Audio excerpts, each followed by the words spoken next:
Siddha spectrum 2026 இந்த மிக காலத்திற்கு தேவையான மிக அருமையான ஒரு கருத்தரங்கை ஒரு ஆகச்சிறந்த அளவில் துவக்கி கொண்டிருக்கிற இந்த விழாவினுடைய இந்த கல்லூரியினுடைய சேர்மன் திரு டாக்டர் ஆனந்த் மற்றும் அவருடைய சகோதரர் மற்றும் இந்த கல்லூரியினுடைய ரெஜிஸ்ட்ரார் மற்றும் மேதகு பேராசிரியர்கள் இந்த கருத்தரங்கிற்கான காரணகர்த்தாவாக இருந்து மிகச்சிறப்பாக இதை நிர்வகித்து கொண்டிருக்கின்ற கல்லூரியின் முதல்வர் டாக்டர் கண்ணன் மற்றும் அவரோடு இணைந்து பணியாற்றி கொண்டிருக்கக்கூடிய டாக்டர் ஓம் பிரகாஷ் உள்ளிட்ட பல்வேறு பேராசிரியர்கள் இந்த விழாவிற்கு என்னோடு வந்து இவ்வளவு நேரம் மிகச்சிறப்பான ஒரு ஊக்க உரையை சொல்லி அமர்ந்திருக்கக்கூடிய நண்பர் சகோதரர் டாக்டர் ராஜேந்திரகுமார் மற்றும் இங்கே வந்திருக்கக்கூடிய மூத்த சித்த மருத்துவர்கள், ஆளுமைகள், ஆசிரியர்கள், பேராசிரியர்கள், ஆகச்சிறப்பான கனவுகளோடு வந்திருக்கக்கூடிய எனது அருமை கல்லூரி மாணவ மாணவியர்கள் அத்தனை பேருக்கும் இனிய மதிய வணக்கங்கள். ரொம்ப மகிழ்ச்சியாகவும் சற்றே நெகிழ்ச்சியாகவும் இருக்கிறது. நிறைய மேடைகளில் பல தளங்களில் பேசியிருந்தாலும் சித்த மருத்துவ கல்லூரி மாணவர்களிடம் பேசுவது போல ஒரு ஆகச்சிறப்பான மகிழ்ச்சி வேறு எங்கேயும் கிடைக்காது. அந்த மகிழ்ச்சியை கொடுத்த உங்கள் அத்தனை பேருக்கும் மனமார்ந்த நன்றிகள். இந்த இடத்துல நான் வந்து உட்கார்ந்த உடனே இந்த அறை இந்த இடத்தை பார்க்கும்போது என் மனதில் நினைவு வந்தது எங்களுடைய பாளையங்கோட்டை சித்த மருத்துவ கல்லூரியினுடைய அதனுடைய வளாகம் இப்படி தான் இருக்கும். இங்கே இருந்த அத்தனை பேருக்குமே அந்த அந்த ஹால் வந்து இதே மாதிரியான ஒரு அறை தான். அந்த ஹாலில் இருக்கும்போது எங்களுக்குள் என்னென்ன கனவுகள் ஓடிக்கொண்டிருந்ததோ அதுதான் உங்கள் அத்தனை பேருக்கும் இந்த கனவுகளாக இருக்கும் என்பதில் மாற்று கருத்தே இல்லை. அன்னைக்கு வந்து 89 90 91 நினைவில் இல்லை.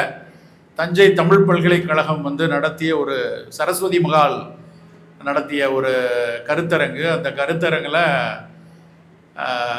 நான் 3ஆம் ஆண்டு மாணவராக ஒரு சிறிய ஆய்வுரையை நிகழ்த்தினேன். அந்த ஆய்வுரைக்கு பேர் வந்து சங்கு பற்பத்தின் ஆட்சி அப்படின்னு நான் தலைப்பு வச்சுருந்தேன். த ரோல் ஆஃப் சங்கு பற்பம் அப்படிங்கிற ஒரு தலைப்பில் இந்த சங்கு பற்பத்தோடைய பொதுக்குணம் படிக்கும்போது நீங்கள்லாம் 3ஆம் ஆண்டு கடந்து வந்தவங்க, அப்போ 3ஆம் ஆண்டு இப்போ 2ஆம் ஆண்டான்னு தெரியல, செகண்ட் பிஎஸ் தான் தெரியல, 2ஆம் இதெல்லாம் படிச்சிருப்பீங்க. அண்ணாக்கு தூரு போகும் கான் அப்படின்னு ஒரு வரி இருந்துச்சு. கதித்த விரணம் தொடர்வாத பந்தம் அண்ணாக்கு தூரு போகும் கான் அந்த பாடலோட வரி. அந்த அண்ணாக்கு தூறு அப்படின்னா என்ன அப்படின்னு எங்கள் ஆசிரியர் எனக்கு சொல்லி கொடுத்தது டான்சிலைட்டிஸ். பாது அண்ணாக்குன்னா உள்நாக்கு உடைய ஓரங்கள், அது ஒரு ஃபேரஞ்சைட்டிஸாவோ டான்சிலைட்டிஸாவோ இருக்கலாம் அப்படின்னு சொல்லி கொடுத்தாங்க. அப்போ டான்சிலைட்டிஸை சங்கு பற்பம் குணப்படுத்துதுன்னா அந்த டான்சிலைட்டிஸுக்கு காரணமாக இருக்கக்கூடிய பீட்டா ஹீமோலைட்டிக் ஸ்ட்ரெப்டோகாக்கஸை அது வந்து ஒன்று அதை அழிக்கணும், இல்லை அது செயல் புரியாமல் செய்யணும். அப்போ தானே டான்சிலைட்டிஸ் குறையும். இது ஒரு ரொம்ப ப்ரிமிட்டிவ் ரிசர்ச் சிந்தனைன்னு வச்சுக்கலாம். அப்போ நம்ம வந்து சங்கு பற்பத்துக்கு ஒரு ஆன்டி மைக்ரோபியல் ஆக்டிவிட்டி இருக்குமா அப்படின்னு போய் பண்ணுவோம் அப்படின்னு. அப்போ நாங்கள் வந்து இந்த ஸ்டடி பண்ணணுன்னா திருநெல்வேலி மருத்துவக் கல்லூரியில் போய் அங்கே இருக்கக்கூடிய நுண்ணுயிரியல் பேராசிரியர்கிட்ட போய் கொடுத்து இது மாதிரி எங்களுக்கு ஒரு மருந்து இருக்குங்க, வேலை செய்யணும். அப்போ இருந்தப்போ ரொம்ப பிரபலமான மருந்து அப்போ வந்து ஆம்பிசிலின் தான். இப்போ நம்ம எப்படி அது நிறைய வந்துட்டோம், அமாக்சிலின், கிளாவினிக் ஆசிட், அசித்ரோமைசின்லாம் வந்தாச்சு. அப்போ நான் படிக்கிறப்போ ஆம்பிசிலின் அதெல்லாம் இருக்கும்போது இதுக்கு எதுக்கு தேவை இருக்குது அப்படின்னு. இல்லை சார் இருக்கான்னு பார்த்தோம். இல்லை மேடம், ஒரு அம்மா அவங்க, இல்லை மேடம் அது இருக்கான்னு நீங்கள் பார்த்து சொன்னீங்கன்னா நான் ஒரு பேப்பர் போடுவேன். அவ்வளோதான். ஒரு சின்ன பையனா என்ன ஆசை இருக்கும். நீங்கள் கையில் நிறைய பேர் வந்து அந்த போஸ்டர் ப்ரெசன்டேஷனோட அந்த பெட்டியை தூக்கிட்டு வர்றதெல்லாம் பார்க்கும்போது எனக்கு என்னுடைய அந்த காலம் ஞாபகத்தில் வந்தது. அதே மாதிரி அந்த ஆய்வை செய்து அந்த ஆய்வில் வந்து கண்டுபிடிச்சோம் 50 மைக்ரோகிராம்லேருந்து 250 மைக்ரோகிராம் வரைக்கும் சின்னதாக ஒரு பெட்ரி டிஷ்ஷில் போட்டு பார்ப்பாங்க. பெட்ரி டிஷ்ஷில் பார்த்தா அது வேலை செய்யுது. இட் இன்ஹிபிட்ஸ் பீட்டா ஹீமோலைட்டிக் ஸ்ட்ரெப்டோகாக்கஸ்னு ஒரு சர்டிஃபிகேட்டை வந்து டைப் பண்ணி கொடுத்தாங்க. என்னுடைய முதல் ஆய்வறிக்கை அதுதான். அதை வந்து ஒரு கல்லூரியில் வந்து கோட்டெல்லாம் போட்டு டையெல்லாம் கட்டி தேர்ட் இயர் ஸ்டூடெண்ட்டாக அப்படி டை கட்டிட்டு வந்து பேசுகிறதுல ஒரு ஆனந்தம், பேரானந்தம் இருக்கும் இல்லையா. அன்றைக்கு மத்தியானம் எங்கள் அம்மாட்ட நான் பேசுனதெல்லாம் ஞாபகம் இருக்குது. எங்கள் அம்மாட்ட வந்து நான் சொல்லிட்டு இருந்தேம்மா, இந்த ஸ்ட்ரெப்டோகாக்கஸ் சங்கு பற்பம் இன்ஹிபிட் பண்ணுது, இதில் சரியாச்சுன்னா அப்புறம் ரொமாட்டிக் ஃபீவரில் சரியாயிரும், அநேகமாக அடுத்த வருஷம் அதுக்கு அடுத்த வருஷம் நோபல் பரிசு கொடுத்தாலும் கொடுத்துருவாங்க. எனக்கு எவ்வளோ பெரிய விஷயம் அப்படின்னு அப்படியே வாயை பிளந்து அப்படியே நல்லா பண்ணுறா, இதே மாதிரி தான்டா அப்படியே பண்ணுடா அப்படின்னு அம்மா தட்டி கொடுக்க. ஆய்வுகள் எப்பொழுதுமே சிறிய கடுகளவில் இந்த இடத்தில் தான் பிறக்கும். அப்படி பிறந்த கனவுகள் உங்களுக்குள் இருந்தால் நீங்களும் நோபல் பரிசுகளை நோக்கி நகர முடியும். இதான் முதல் செய்தி. நிச்சயமா முடியும். இங்கே எல்லாரும் வந்திருக்கிற எல்லாரும் சரி. நான் வந்த உடனே முதல்வர் அவர்களிடம், சேர்மன் அவர்கிட்ட பேசிட்டு இருந்தேன். போன தடவை 10 ஆண்டுகளுக்கு முன்னாடி இதே நாகப்பட்டினம் இதே ஐசக் நியூட்டன் கல்லூரிக்கு வந்து ஒரு தமிழ் உரைக்காக நான் வந்திருந்தேன். நானும் இப்போது எம்பியாக இருக்கக்கூடிய சு வெங்கடேசன் அவர்களும் வந்தோம். அப்போது இன்னும் கொஞ்சம் சிறிய கல்லூரியாக இருந்தது. அந்த கல்லூரியில் வந்து பேசும்போது வண்டியில் வரும்போது அவர் நாகப்பட்டினத்தை பற்றி பேசிக்கொண்டே வரோம். இது நாகப்பட்டினம் எவ்வளோ பெரிய ஊர் தெரியுமான்னாரு. எனக்கு தெரிஞ்சதெல்லாம் நாகூர், வேளாங்கண்ணி, அல்வா, தொதல், அவ்வளோதான் எனக்கு தெரிஞ்சிருது. அவர் உடனே சொன்ன, டே மடையா, அப்படி இல்லை, இது வந்து ஒரு மிகப்பெரிய பூமி அப்படின்னு சொல்லிட்டு சூடாமணி விகாரத்தை பற்றி பேசி கொண்டு வந்தோம்.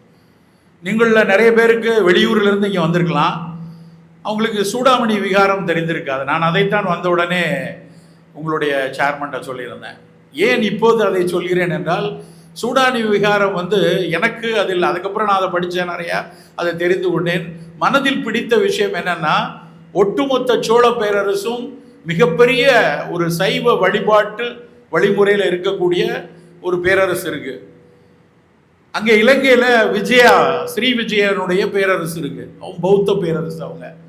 அவங்க பௌத்தர்களுக்கும் இவங்களுக்கும் அவ்வளோ ஒரு இணக்கமான ஒரு உறவு இருக்கு. மதங்கள் இணக்கமான இருந்ததற்கான முதல் அடையாளம் இந்த நாகப்பட்டினம் கடற்கரை நண்பர்களே. அந்த இடத்துல அவங்க சூடாமணி விகாரம் என்று ஒன்றை உருவாக்குறாங்க. அது ஒரு பௌத்த பள்ளி. பௌத்தர்கள் வந்து படிக்கக்கூடிய, அங்கிருந்து பல்வேறு தர்க்கங்கள் நிகழ்த்திய ஒரு பள்ளி. இந்த இடத்துல இன்னைக்கு அது சிதறடைஞ்சு போச்சு. ஆனால் இந்த இடம்தான் அந்த சூடாமணி விகாரம். சூடாமணி விகாரத்தில் என்ன நடந்ததுங்கிற செப்பேடு பல ஆண்டுகளுக்கு அப்புறம் இன்னைக்கு நெதர்லாந்தில் லேடன் பல்கலைக்கழகத்தில் அது இன்னும் பாதுகாக்கப்பட்டு வருகிறது. அந்த செப்பேடில் நாகப்பட்டினத்தில் எவ்வளவு பெரிய அறிவு சமூகம் இருந்தது என்கிற குறிப்பு அந்த செப்பேடில் இருக்கு. நான் என் மகள் அந்த ஊர் பக்கத்தில் இருக்கிறா. நான் வந்து லேடன் பல்கலைக்கழகத்துக்கு போய் அந்த செப்பேடை பார்த்தே ஆகணும். மற்றதெல்லாம் பார்த்தாச்சு, துலிப் மலர்கள் பார்த்தாச்சு, ஆஸ்திரியா ஆல்ப்ஸ் எல்லாம் பார்த்தாச்சு. ஆனால் எனக்கு ஆசை, அந்த நாகப்பட்டினம் என்கிற வார்த்தை அங்கே இருக்குத, அந்த செப்பேடில் போய் பார்த்துட்டு வரணும்னு சொல்லி கொடுத்தேன். அவ்வளவு ஒரு இன்டலெக்சுவல் பேஸாக இருந்த இடத்துல தான் நம்ம எல்லாரும் உட்கார்ந்துட்டு இருக்கிறோம். நம்ம எப்போவுமே அந்த பெருமை நமக்கு இருக்கணும். சித்த மருத்துவம் என்கிறது நம்ம மனசுக்குள்ள ஒரு பெருமை வருவதற்கான அடிப்படை காரணம் காலந்தொட்டு இருக்கக்கூடிய ஒரு அறிவு சமூகத்தின் கொடை. 2000 வருஷத்துக்கு முன்னாடி பேசின விஷயத்தை இன்றைக்கி நம்மலாம் வந்து பேப்பர் ப்ரெசன்டேஷன், பவர் பாயிண்ட்டு, அதுக்கப்புறம் ஆர்டிஃபிஷியல் இன்டெலிஜென்ஸ் வச்சு எதாவது எடுக்கலாமெல்லாம் பேசுகிறோம். ஆனால் அதுக்கான மூலத்தை கொடுத்தவர்கள் 2000 ஆண்டுகளுக்கு முன்னாடி இருந்த நம் சித்தர்கள்னு நமக்கு ஒரு பெருமை இருக்கு இல்லையா? அதே பெருமை 2000 ஆண்டுகளுக்கு முன்னாடி இந்த இடத்துல ஒரு சம நல்லிணக்கத்தோடு அறிவார்ந்த சமூகமாக இருந்த நிலத்தில் நம்மலாம் நிற்கிறோன்னா எவ்வளோ பெருமையாக இருக்கணும். அந்த பெருமையை நம் மனதில் விதைத்து கொள்ளணும். அப்போ தான் நம்ம அடுத்த கட்டத்துக்கு நகர முடியும். அப்படியான ஒரு இடத்துல ஒரு ஐசக் நியூட்டன் கல்லூரி. இந்த நியூட்டன்கிற வார்த்தையே எனக்கு வந்து ரொம்ப பிடிச்சமான வார்த்தை. ஐசக் நியூட்டன் எப்படி எதை வைத்து அவர்கள் இந்த பெயர் வைத்தாங்கன்னு எனக்கு தெரியாது.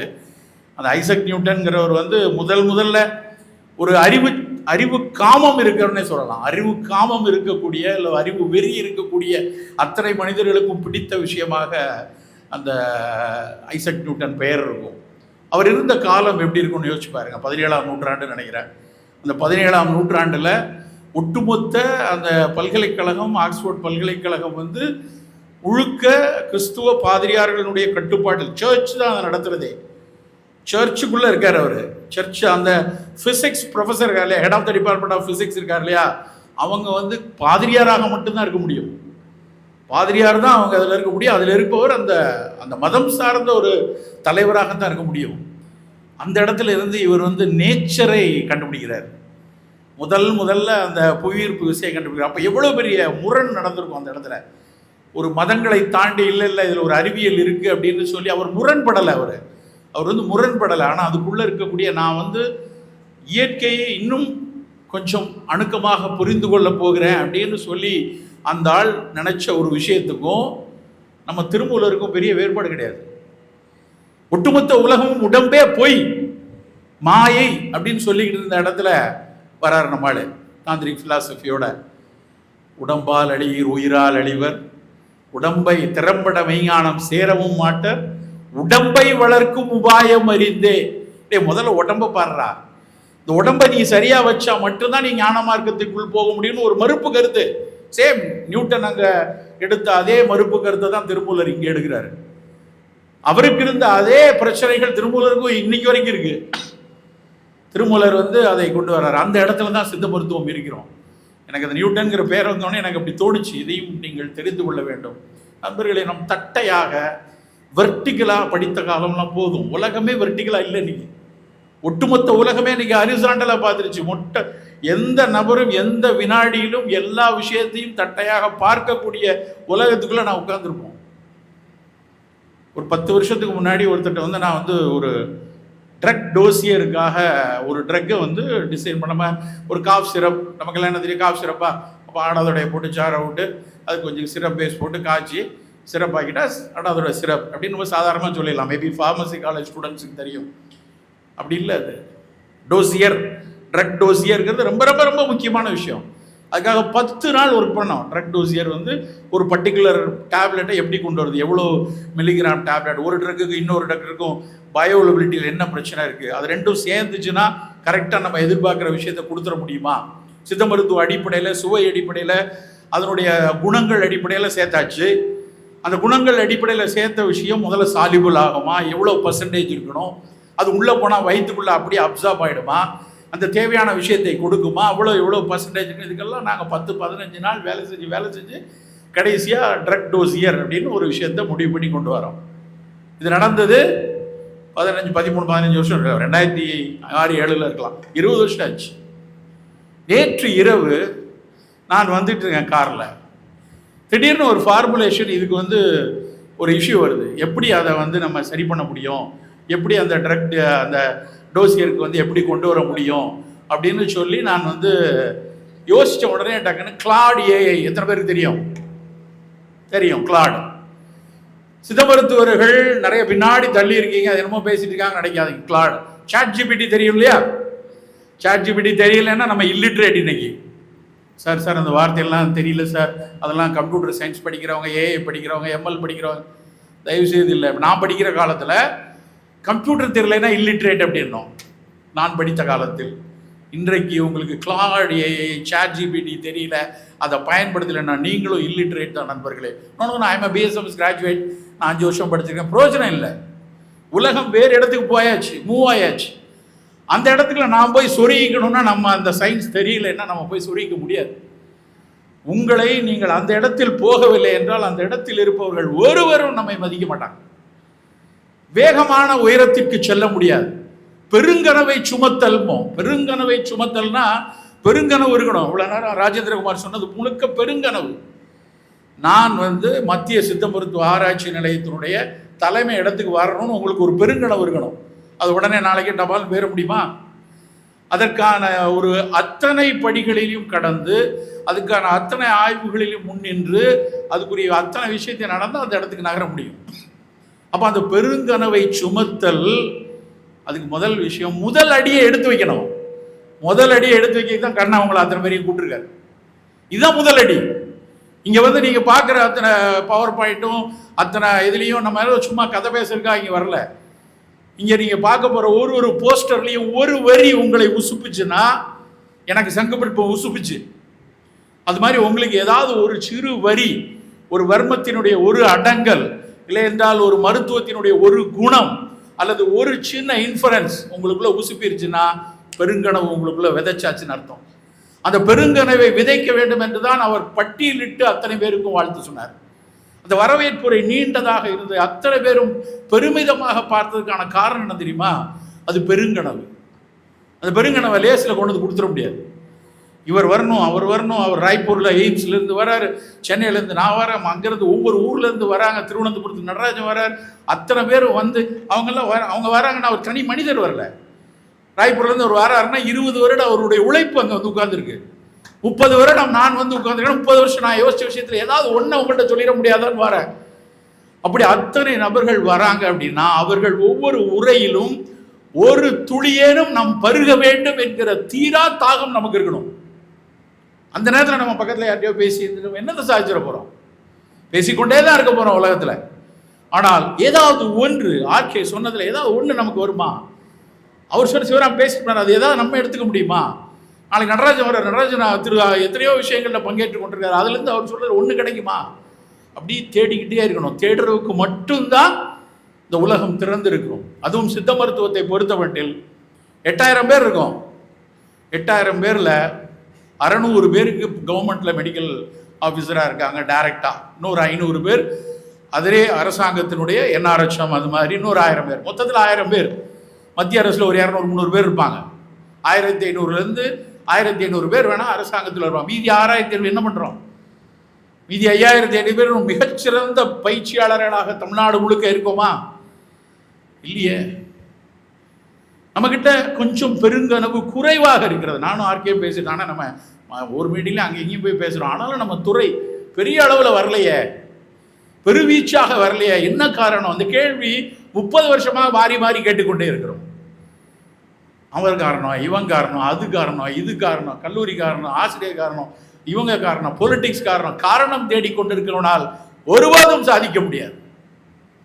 காரணங்களெல்லாம் தூக்கி தூர எறிந்தவர்கள் மட்டும்தான் வெற்றியை அடைகிறார்கள். யாருக்கு? ஓமர் ஜாகி அந்த பெயர் எத்தனை பேருக்கு தெரியும்? ஓமர் ஜாகி, OMARJAGGI. தயவு செய்து கூகுள் பண்ணி இன்னைக்கு நைட்டு போய் பாருங்க, இப்போ பார்க்காதீங்க. அந்த ஓமர் ஜாகிங்கிறவர் இப்பெல்லாம் பார்த்துட்டு இருக்கோமே, இஸ்ரேல் காசா அடிச்சு நொறுக்கி காலி பண்ணி அந்த ஊரே இல்லாமல் அந்த காசால இருந்து ஒரு புலம்பெயர்ந்து ஜோர்டன் போன ஒரு குடும்பம். 17 குழந்தைகளில் ஒருவராக பிறந்தவர் அந்த ஜாகி. 17 குழந்தையில ஒருத்தர். தினம் கையேந்தி சாப்பாட்டுக்காக அப்படியே யாசகம் பெற்று படிச்சு, சும்மா படிக்கல, கெமிஸ்ட்ரி ப்ரொஃபஸர் அவர் படிக்கிறாரு, கெமிஸ்ட்ரி படிக்கிறாரு. ஆக்ஸ்போர்ட் பல்கலைக்கழகத்தில் போய் மாஸ்டர்ஸ் பண்றாரு. US போறாரு. 2025 நோபல் பரிசை பெறுகிறார் ஓமர் ஜாகி. அவர் என்ன சொல்றாரு தெரியுமா? ஒரே வார்த்தை தான். இப்போ உங்க சேர்மன் பேசுனாங்க நினைக்கிறேன், சேர்மனா வைஸ் சேர்மனா சொன்ன ஒரு வார்த்தை தான். ஒரு அழகா ஒன்று, அந்த வார்த்தை எனக்கு அப்படியே நெஞ்சில் அடிச்ச மாதிரி இருந்தது. காசால ஜோர்டன்ல இருந்து ஒருத்தரால் நோபல் பரிசு வாங்கக்கூடிய இடத்துக்கு நகர முடியுதுன்னா, அவங்க அப்பா அம்மாலாம் கொண்டு போய் பெரிய பணம் பத்து கொடுத்துட்டாங்களா? இல்லை பெரிய பிடித்த ஜாதிக்காரரா? இல்லை பிடித்த மதக்காரரா? எது அவரை அங்கு கொண்டு சென்றது? எது? கல்வி.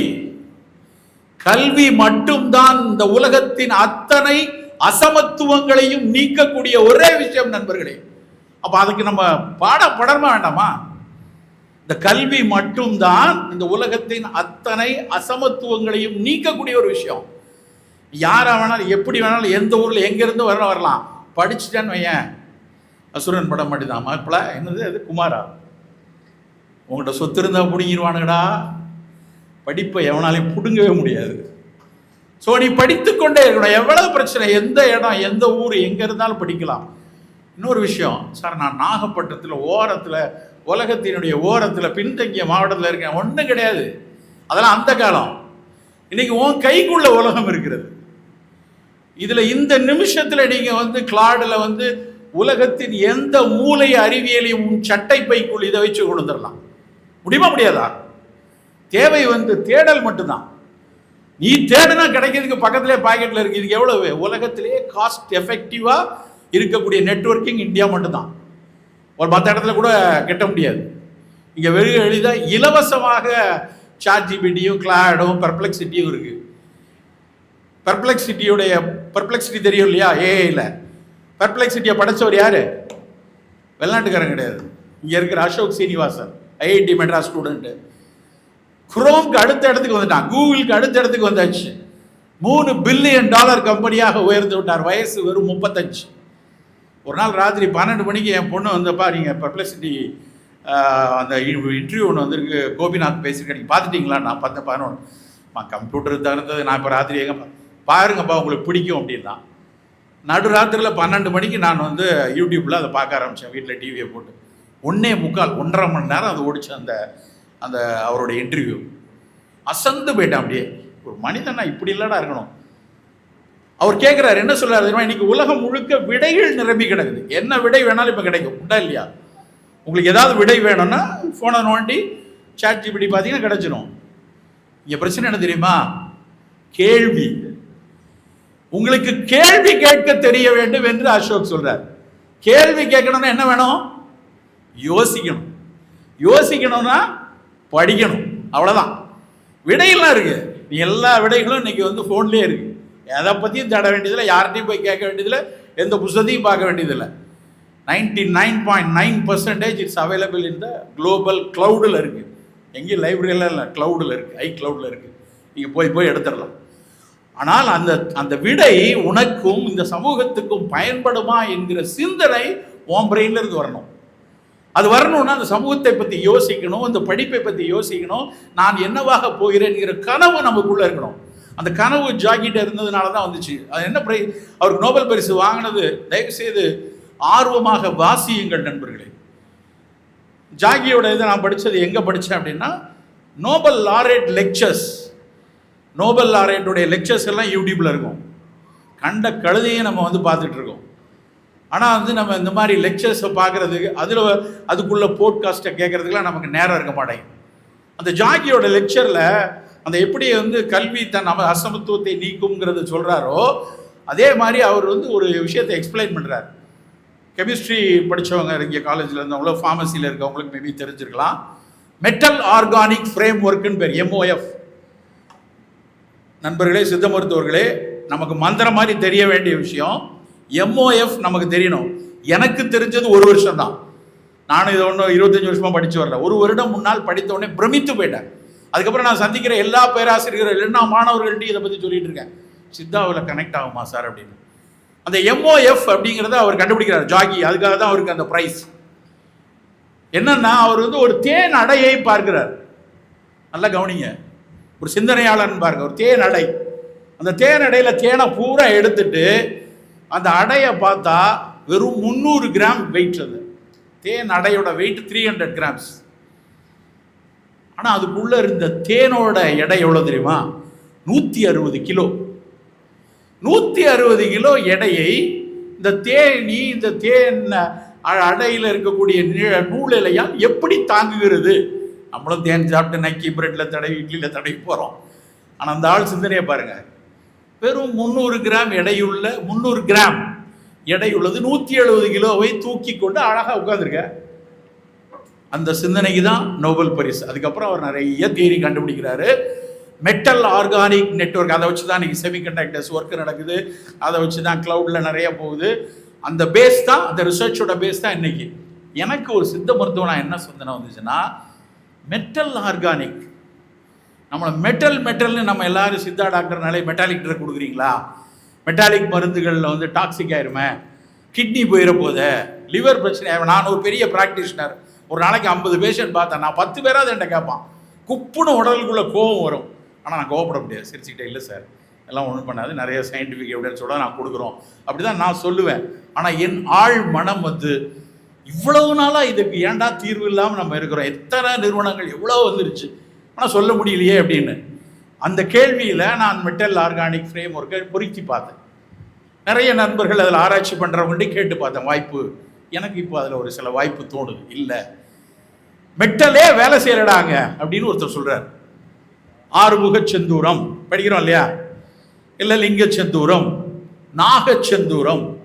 நாகச்செந்தூரத்தில் நாகம் வேலை செய்தா, நாகத்தை சிறுபடை சாறு வச்சு, மஞ்சள் கிழங்கு சாறு வச்சு அரைச்சு ஒரு 400 வரட்டியில் புடம் போட்டு எடுத்தோமே செந்தூரம், அதுக்குள்ளே இருக்கக்கூடிய மெட்டல் ஆர்கானிக் ஃப்ரேம் ஒர்க் வேலை செய்தா அப்படின்னு ஒரு சிந்தனை ஓடிச்சு எனக்கு. நாகம் அந்த ஸ்ட்ரக்சர் இருக்கு, உள்ளுக்குள்ள எங்கேயோ சிறுபடையோட கூறோ, இல்லை அந்த சிறுபடையில் உள்ள ஃபீனாலிக் காம்பவுண்டோ, இல்லை சிறுபடையில் உள்ள குர்சிட்டினோ, அதுவும் அந்த ஆர்கானிக் இதில் உள்ள ஏதாவது ஒன்று இணைந்து வேலை செய்தா. அப்போ தான் இன்னொரு தியரி வருது. என்ன தியரி? மெட்டாலிக் ட்ரக்ஸும் ஹெர்பலும் சேர்ந்தா என்னடா நடக்குது அப்படின்னு பார்த்தா, ஹெர்பல் பல நேரங்களில் பயோ அவைலபிலிட்டி இல்லை. மஞ்சள் கொடுக்குறீங்க, எல்லாருக்கும் தெரிஞ்ச விஷயம் மஞ்சள். மஞ்சள் அவாயில் கொடுப்பா, கேன்சரா மஞ்சளை சாப்பிடு, மஞ்சள் இஸ் அன் ஆன்டி இன்ஃப்ளமேட்டரி, மஞ்சள் இஸ் ஆன்டிசெப்டிக், மஞ்சள் இஸ் அன் ஆன்டி கேன்சர், நிறைய படி 250 பேப்பருக்கு மேலே இருக்குது. பிரச்சனை என்ன தெரியுமா? மஞ்சளை நம்ம உடம்பு அப்சார்ப் பண்ணுறது 5% தான். அப்படி 5 கிராம் மஞ்சளை கொடுக்குறியே, அதில் இருக்க மீதி இருக்கக்கூடிய 495 மில்லிகிராமா, 5 கிராமில் மீதி இருக்கிற அத்தனையும் அப்படியே பவலில் வெளியே போகுது. ஆனால் அந்த மீதி இருக்கிற அந்த 5% வேலை செய்கிறத ஃபுல்லாக வேலை செய்யணும்னா என்ன செய்யணும், ஃபுல்லாக அப்சார்ப் பண்ணனா என்ன செய்யணும் அப்படின்னா, அந்த பயோஅவைலபிலிட்டியை இம்ப்ரூவ் பண்ணுறதுக்கு மெட்டல் நானோ பார்ட்டிக்கலில் கவர் பண்ணி உள்ளே கொடுறாங்கிறான். யார்? யூஎஸில் இருக்கிற ஒரு சயின்டிஸ்ட்டு கோல்டு நானோ பார்ட்டிக்கலில் டர்மரிக்கை உள்ளே வச்சு அனுப்புனா கோல்டு வேகமாக கொண்டு போயிருது. எங்கே? சைட்டுக்கு கொண்டு போயிருது. கேன்சர் சைட்டுக்கோ இல்லை இன்ஃப்ளமேட்டரி சைட்டுக்கோ கோல்டு பார்ட்டிக்கல் கொண்டு போயிருது. அங்கே போய் மஞ்சளை விட்டுருது. மஞ்சள் அங்கே வேலை செய்யுது.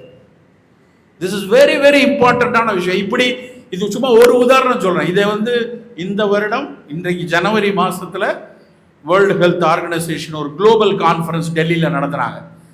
அந்த கான்ஃபரன்ஸில் நான் உட்காந்துருக்கேன், அவங்கள மாதிரி நானும் உட்காந்துருக்கேன். ஒரு அமெரிக்கன் சயின்டிஸ்ட் பேசுகிறார், கோல்டு நானோ பார்ட்டிக்கல். நான் விடலை. அவர் பேசி முடிச்சதுக்கப்புறம் அவர் பின்னாடியே போய் அவர்கிட்ட அவரோட கார்டை வாங்கி அவர் எங்கே இருக்கார் பார்த்து அவருக்கு மெயில் போட்டு, அப்படி தான் நீங்கள் இன்றைக்கி 200 பேர் பார்க்குறீங்கன்னா 200 பார்த்தோம், அப்படி கொஞ்ச நேரம் படம் பார்த்தோம், கையெழுத்து போட்டோம், போனோன்னு போகக்கூடாது.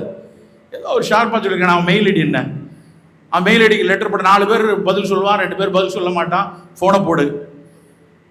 நான் அன்னைக்கு சொன்னார், திருவனந்தபுரத்தில் ஒரு கருத்தரங்கு, நான் இவரெல்லாம் போயிருந்த கருத்தரங்கு தான், ஒரு மிகச்சிறந்த கருத்தரங்கு அது.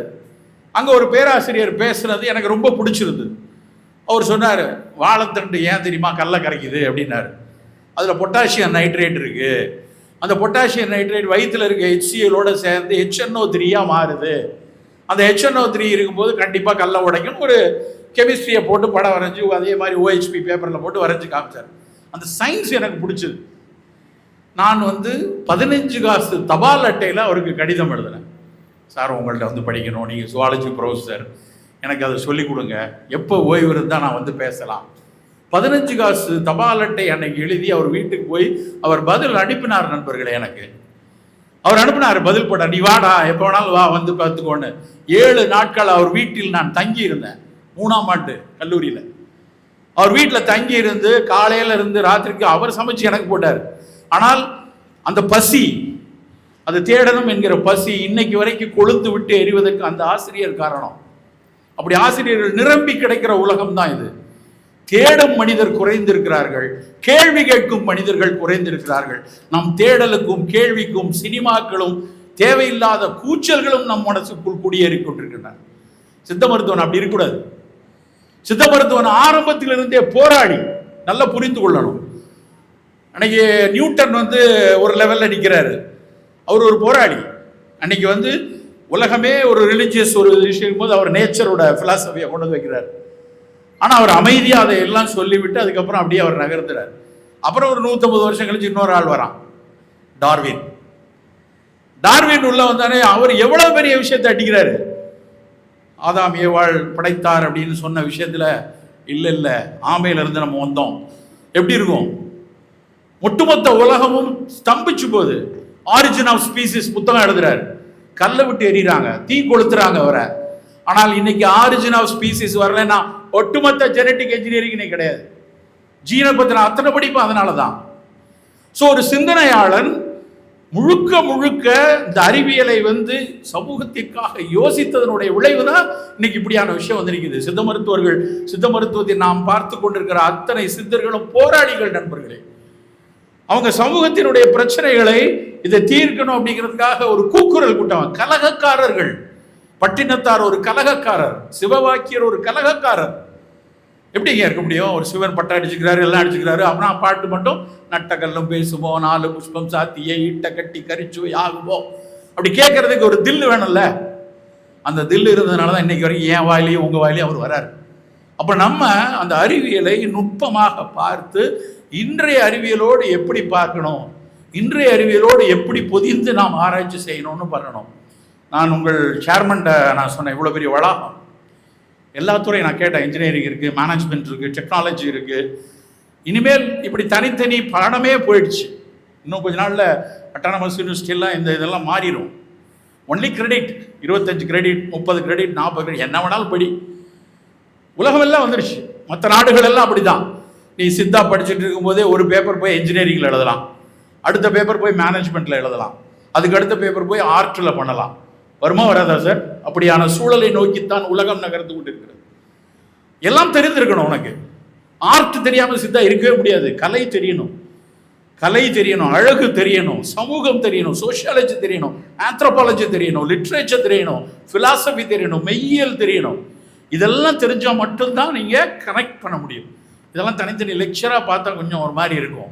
ஆனால் ஆர்வத்தோடு பேஷனோடு ஒன்னொன்னையா எட்டி பார்த்தீங்கன்னு வச்சுக்கோங்க, எல்லா விஷயங்களும் சேர்ந்து ஒரு மிகப்பெரிய பிரமிப்பை, பிரமாண்டத்தை உங்களுக்குள்ள கொண்டு வரும். அதுக்கு நம்ம இந்த மாதிரி கருத்தரங்குகள் முதல் நிலை. சந்தோஷமா நாங்கள் எல்லா கருத்தரங்குகளும் நண்பர்களாகவே கிளம்பி போவோம். எத்தனை கான்ஃபரன்ஸ் எங்கள் காலேஜில் நாங்கள் படிக்கும் போதெல்லாம் ஃபீஸ் ரொம்ப கம்மி. மொத்த பேப்பருக்கு சேர்ந்து 300 ரூபாயா 400 ரூபாய் தான் வருஷத்துக்கு கவர்மெண்ட் காலேஜில். செலவு ரெண்டே இடத்துக்கு தான் செலவாகும். டூருக்கு ஃபோட்டோ எடுக்கிறதுல செலவாகும். இப்போ மாதிரி கிடையாது. அதை கழுவி பிரிண்ட் எடுக்கணும், அதுக்கு கொஞ்சம் செலவாகும். அடுத்து ரெண்டாவது செலவு இது மாதிரி கான்ஃபரன்ஸுக்கு போகிறது, ஊராக போகிறது. நட்பு அப்படி இருந்துச்சு. சொன்னார்ல உங்கள் சேர்மன் சொன்னார், அண்ணன் தம்பி மக்கா இப்படி தான் ஃப்ரெண்ட்ஸாக கிளம்பி எல்லா இடங்களுக்கும் போனதனோட விளைவு தான் இப்படிலாம் இந்த சயின்ஸை பார்க்க முடியுமா, இந்த அறிவியலை நவீன அறிவியலோடு பார்க்க வேண்டும் என்கிற தீரா காதல் கல்லூரியில் தான் கிடைத்தது. நீங்கள் அத்தனை பேரும் கல்லூரி மாணவர்கள், உங்களுக்குள்ள அந்த தீரா வெறி இருக்கணும். நான் இதை எப்படி புரிந்து கொள்வது, இதை எப்படி தெரிந்து கொள்வது? எங்களுக்கெல்லாம் இல்லாத மிகப்பெரிய ஒரு விஷயம் இன்னைக்கு இருக்கிற ஆர்டிஃபிஷியல் இன்டெலிஜென்ஸ். முதல்ல வந்தப்போ ஏன்னு எல்லாரும் சொல்லப்போ எனக்கும் ஒரு இதெல்லாம் நமக்கு ஒரு எதிராக இருக்குமோ அப்படின்னு நினச்சேன். நான் நினச்சிருக்கேன், இதெல்லாம் எப்படிடா ஏஎல்லாம் வந்துருச்சுன்னா நமக்கெல்லாம் வேலையே இருக்காது, ஏஎல்லாம் வந்துச்சு அப்படிலாம் ஒன்றும் கிடையாது. இன்னும் உன்னை மிகப்பெரிய வேலைக்காரனாகும், உன்னை தேட வைக்கும், உன்னை கேள்வி கேட்க வைக்கும், உன்னுடைய சிந்தனை பிரிந்து கொண்டே இருக்கும். இன்னைக்கு காலையில் அந்த நாகப்பட்டினம் தாண்டு முன்னாடி ஒரு இடத்துல நாங்கள் தப்பாக போயிட்டோம், இன்னொரு இடத்துக்கு. அங்கே போய் யூட்டன் எடுத்து பைபாஸ் வரப்போ அந்த இடத்துல வச்சு நான் ஒரு ஃபோனில் பார்த்துட்டு இருந்தேன். ஒரு நண்பர் ஒரு இது அனுப்பியிருந்தார். எவ்வளோ அழகான அந்த காட்சியை கொஞ்சம் மனசுக்குள்ளே வச்சு பாருங்க. ஒருவேளை நம்ம எல்லாரும் ஒரு குளத்துக்குள்ளே மீன் மாதிரி இருக்கோம்னு வச்சுக்கோங்க. நம்ம எல்லாருமே ஒரு குளத்துக்குள்ளே மீன் மாதிரி உட்காந்துருக்கோம். மேலே பார்த்தா தண்ணி இருக்கா? தண்ணி இல்லை. மேலே குளத்துக்கு மேலே தண்ணி இருக்கு. அப்போ வானத்திலேருந்து மழை பெய்யுதுன்னு வைங்க. மேலே துளியாக மழை விழும்போது கீழே இருந்து இப்படி பார்க்கும்போது நமக்கு என்ன தெரியும்? அலைகள் தெரியும். தெரியுமா தெரியாதா? அந்த துளி விழுந்த உடனே குளத்துல கல்ல இருந்துச்சு அலை அலையா போறது, அந்த அலை மட்டும்தான் மீன்களுக்கு தெரியும். அவர் எழுதுறாரு, குவாண்டம் பிசிக்ஸோட பேசிக்ஸ் இதுதான்.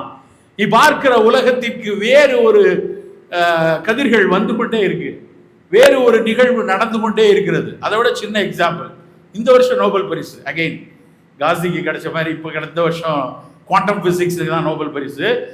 அவர் பேரெல்லாம் மறந்து போச்சு. ஆனால் அவர் அழகாக சொல்கிறார், இங்கேருந்து பந்து ஒன்று அப்படி விட்டு எரிஞ்சு சோரில் எரிஞ்சால் என்ன நடக்கும்? நல்ல ரப்பர் பால் திரும்பி வந்துடும் இல்லையா? நியூட்டன் லாவும் அதுதானே, பிசிக்ஸோட நியூட்டன் லாவும் அதுதான். பந்து அடித்தா திரும்பி வந்துடும். அவர் சொல்கிறாரு, பந்து வரும் ஆனால் பந்து வெளியவும் போயிடும்காரு. என்னடா வரும் வராது விளையாடுறீங்களா அப்படின்னு தோணுனா அவர் சொல்கிறார், இல்லை, இந்த ரப்பரால் ஆக்கப்பட்ட பந்தில் அடித்து எறியும் போது அந்த பந்து திரும்பி வரும். அதுக்கு மேலே இருக்கிற பல்வேறு எலக்ட்ரான்கள் சுவரை ஊடுருவி வெளியே போயிடும். அந்த எலக்ட்ரான்கள் துகள்ல இந்த பந்தினுடைய குவாலிட்டியும் இருக்குங்கிறார். இது theory, quantum theory, quantum physics theory. அப்போ நம்ம அதை வச்சுட்டு நம்ம நாடியை யோசிக்கணும், அதை வைத்து உடல் கட்டை யோசிக்கணும், அதை வைத்து பல கேள்விகள் நமக்குள்ள இருக்கு. சித்த மருத்துவம் இது எப்படி நடக்கும்? இந்த புகை போட்டால் அங்கே எப்படி மாறும், இங்கே போய் 10 போட்டால் அங்கே எப்படி மாறும், முட்டுக்கு என்ன தடவைனா வலி எப்படா போகும்? என்கிட்ட எவ்வளோ பேர் ஆர்கியூ பண்ணியிருக்கா, என்ன தைலத்தை தலைக்கு தேய்ச்சி குடிச்சு பித்தம் குறையும், தைலத்தை வச்ச வாதம் குறையும்னு சீண்டுவாங்க. கோபம் வரும், ஒரு சித்த மருத்துவம்னா கோபம் வரும், ஆனால் விளக்கம் கொடுக்க முடியாது. ஆனால் இந்த மாதிரியான இயற்பியல் படிப்பை படிக்கும்போது அப்படியா? அப்போ நீங்கள் என்ன செய்யணும்?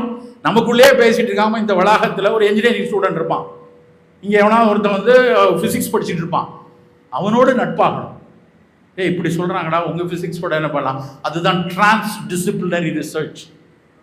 இங்கே இருக்கக்கூடிய கெமிஸ்ட், இங்கே இருக்கக்கூடிய ஃபிசிக்ஸ், இங்கே இருக்கக்கூடிய மைக்ரோபயாலஜிஸ்ட், இங்கே இருக்கக்கூடிய மேனேஜ்மெண்ட் ஸ்கில் வேணும்.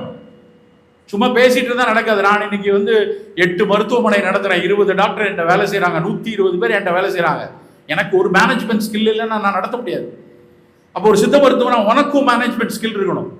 எது வேணும், எது வேண்டாம், எதுக்கு நோ, எதுக்கு எஸ், எது உனக்கு பணம் தரும், எது பணத்துக்காக நேரத்தை விரயமாக்கும்னு தெரிந்து நீ நடத்தணும். அப்போ எல்லா விஷயத்தையும் கற்றுக்கொள்ளக்கூடிய ஒரு மனிதனாக கல்லூரி காலத்தில் நாம் உழைக்க வேண்டும். நண்பர்களே, இந்த உலகத்தில் பல்வேறு அறிவு கொட்டி கிடக்குது. அது ஏஐ நமக்கு தட்டில் ஏந்தி பரிமாறி கொண்டிருக்கிறது. நாம் செய்ய வேண்டியதெல்லாம் அந்த பரிமாறதை எனக்கு என்ன வேணும், அதில் இதை எடுத்து நான் பசியாரி மற்றவர்களையும் எப்படி பசியார வைக்க முடியும், அதுவும் ரொம்ப முக்கியம். நாம் கொண்டாடி கொண்டிருக்கிற சார்ல்ஸ் டார்வினா இருக்கட்டும், இல்லை ஐசக் நியூட்டனா இருக்கணும், இன்னும் அலெக்சாண்டர் ஃப்ளெமிங்கா இருக்கட்டும், இவங்கெல்லாம் அவங்களுக்காக அதை செய்து கொள்ளலை. அவர்கள் செய்த விஷயங்கள் எல்லாம் நாமெல்லாம் சந்தோஷமாக இருப்பதற்கு பல்வேறு விஷயங்கள் கொடுத்திருக்கிறது. அறம் சார்ந்த அறிவியல் என்பதற்காக நாம் படிக்கக்கூடிய விஷயம் நம் சமூகத்திற்கு பயன்படணும். நாம் செய்யக்கூடிய ஆய்வுகள் ஏதாவது ஒரு வகையில் இன்னொரு நோயாளியினுடைய குணத்தை போக்குவதற்கான பயனாக அமைய வேண்டும். அதெல்லாம் இந்த கல்லூரி காலத்தில் இந்த வயதில் கிடைக்காமல் வேறு எந்த வயதிலும் கிடைக்காது. நண்பர்களே, எனக்கு அவ்வளவு ஆக சந்தோஷமாக இருக்கிறது. ஓ பிரகாஷ் பேசும்போது சொன்னார், எல்லாத்தையும் நான் 2 வருஷத்துக்கு ஒருக்க நடத்துவேன், எல்லாத்துக்கும் ஒரு நல்ல அழகாக ஒரு வார்த்தையை சொன்னார். இத்தனை பேர் இங்கே கவனித்ததில்லை. இண்டெக்ஸ் டு பப்ளிஷ் ஜேர்னலில் பப்ளிஷ் பண்ண கொண்டு வருவேன். அது ஒன்றும் மந்திரம்லாம் கிடையாது. இண்டெக்ஸ்டு ஜேர்னலில் பப்ளிஷ் பண்ணணும்னா என்ன ஜேர்னல், அதுக்கு எப்படி எழுதணும், அந்த எழுத வேண்டிய விஷயத்தை எப்படி, அதுக்கு ஆர்கே மாதிரி ஆளுங்க அவங்களுடைய மொத்த வளாகமே உதவுவதற்கு தயாராக இருக்கு. அவர்கள் கல்லூரி மாணவர்களுக்கு எப்படி அதுக்கு ட்ரைனிங் கொடுக்கணும், கிளாஸ் நடத்துகிறாங்க. கல்லூரி மாணவர்கள் ஒரு ஜேர்னலில் பண்ணணும்னா அதுக்கு ஒரு $100 கேட்குறாங்கன்னா அந்த $100 திரும்ப கொடுக்கிறது NCIS தான். பணம் கொடுக்குறாங்க, அறிவை கொடுக்கிறார்கள், பயிற்சியை கொடுக்கிறார்கள். செய்ய வேண்டியதெல்லாம் நம்ம வேலை மட்டும்தான். ஆடுவோம், பாடுவோம், கொண்டாடுவோம், சந்தோஷமா இருப்போம், நட்பும் கழிப்பும் இருக்கட்டும். மாணவ பருவத்தில் அது இல்லாமல் இருக்க முடியாது. இதே மாதிரி அரங்கில் நான் ஆடி தீர்த்த காலம் கிடையாது. எத்தனையோ ஆட்டம் போட்டிருக்கேன். மாதவனுக்கு தெரியும், ஆர்கேக்கு தெரியும். ஆர்கே இராத பாடகர் மேடை கிடையாது. ஆனால் அதையெல்லாம் தாண்டி அறிவியலையும் உள்ள வச்சுக்கிட்டே இருந்ததுனால தான் இப்போது இந்த இடத்தில் நிற்கிறோம். நண்பர்களே, இந்த சித்தா ஸ்பெக்ட்ரம் ஒரு ஆகச் சிறந்த ஒரு துவக்கமாக உங்களுக்குள் அமைய நன்றி கூறி விடைபெறுகிறேன். வணக்கம்.